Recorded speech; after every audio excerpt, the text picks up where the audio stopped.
Ousmane Sow, étudiant Master 1 Audit et Contrôle de gestion à l'UGB. Chers étudiants, par souci de respect des restrictions édictées par les autorités sanitaires pour stopper la transmission de la pandémie de Covid-19, nous ne pouvions pas appeler tout le monde parce qu'ils sont nombreux à ne pas être d'accord par rapport à la conduite de la commission sociale. Si nous sommes là cet après-midi,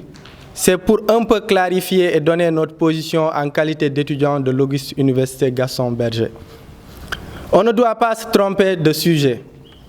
Nous sommes d'accord pour l'application du principe de la redevabilité, à tel point nous demandons des comptes à nos délégués de la commission sociale des étudiants de Saint-Louis. Faites-nous l'état d'exécution du budget 2020 de la Comsoc. Combien de recettes avez-vous mobilisées à travers les 32 cantines commerciales dans le campus? Des 5 millions de subventions du CROUS, les montants collectés auprès des anciens de SANAR et des autorités sénégalaises, comment vous les avez dépensés? Faites-nous votre bilan, comme vous clamez la transparence et la bonne gouvernance.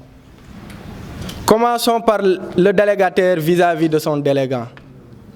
Et c'est désolant de voir la commission sociale, qui est chargée de régler les problèmes internes, de faire appel à une personne extérieure pour régler nos problèmes à leur place. Ceci est une insulte notoire envers les 14 000 alumni de notre si cher temple du savoir. D'ici là, nous n'accepterons pas que nos campus soient violés par des non-initiés et nous sommes assez responsables pour porter nos combats.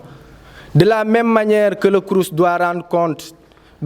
des comptes à l'État, c'est de la même manière que la Comsoc doit rendre compte aux étudiants de l'exécution de son budget. Papa Gora Ndiongou, étudiant ici à l'UGB. Voilà, comme nous l'avons vu, puisque instant bi ni ak mesures barrières et tout Covid bi, raison pour laquelle nous ñu fi won dajalo ak étudiants yépp quoi, raison lolo tax. Mais bon, instant bi ni li ñuy nekk di ko ñaawlu mooy li nga xamante ni moom la suñu bokk étudiants yi nga xamante ni moom la mooy la commission sociale nga xamante ni ñun étudiants yi ñoo leen fi teg rafetoon na instant bii nii ñu toll nii ñu defoon ñu li nga xamante ni mooy seen bilan ci année bi nga xamante ni mooy année 2020 bi parce que nous ne pouvons pas concevoir que les étudiants yi nga xamante ni mooy la Comsoc nekk fi njiitu étudiants yi ñu teg leen fi pour ñuy porter combat étudiants yi ba pare ñu mëne benn bilan ñu mëne s'il vous plaît.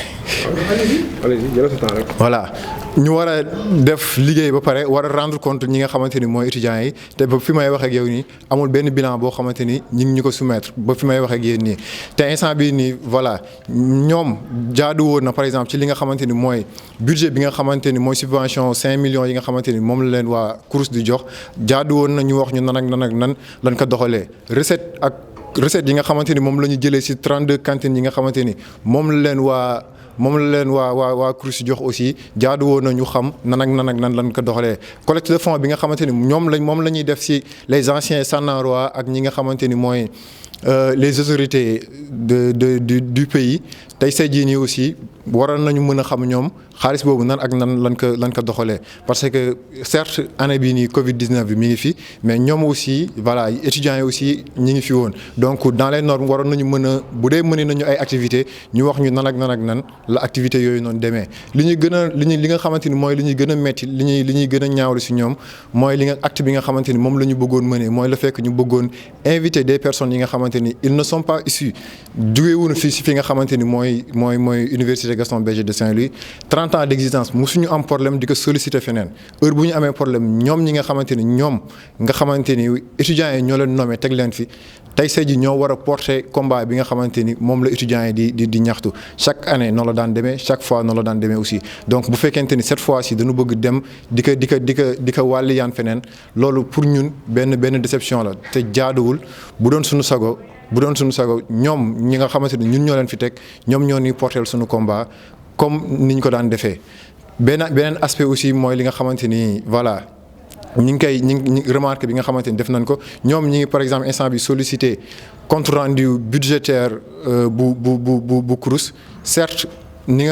nga xamante ni moom la waa CROUS war a rendre compte état bi ñoom ñi nga xamante ni mooy la Comsoc noonu la ñu war a rendre compte ñun ñi nga xamante ni ñooy étudiants yi nga xamante ni ñun ñoo leen fi teg wóolu leen comme ni nga xamante ni noonu la ñu daan porter suñu combat ñu si daan am satisfaction aussi parce que quoi qu'on puisse dire franchement daan nañu porter combat ba ñun ñëpp ñu am si satisfaction sans pour autant muy am ay frustration et tout donc ci loolu la leen di invité waat ñu porter waat combat yi ñoom comme nu mu gën a rafetee ba ay ñaawoo affaire yooyu noonu di si bañ a am.